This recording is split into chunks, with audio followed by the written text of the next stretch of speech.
আসসালামু আলাইকুম। আমি মোহাম্মদ নাইমুল হোসেন। পড়াশোনা করছি ইসলামের ইতিহাস ও সংস্কৃতি বিভাগে ৪র্থ বর্ষে। আমি মুহসিন হলের একজন আবাসিক শিক্ষার্থী।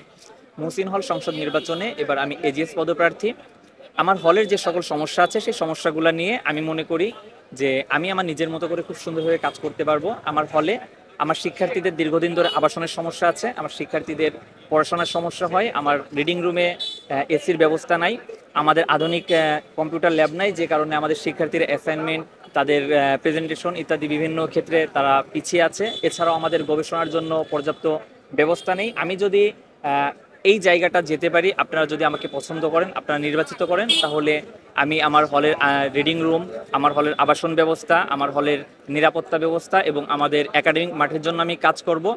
আমাদের শিক্ষার্থীরা যেন তাদের পড়াশোনার ক্ষেত্রে আরও সুন্দর পরিবেশ পায়, তারা তাদের রিসার্চ নিয়ে সুন্দরভাবে কাজ করতে পারে, বাইরের দেশের ওয়েবসাইটগুলোতে তাদের জার্নালগুলো প্রকাশ করতে পারে, সেগুলো নিয়ে আমি কাজ করব।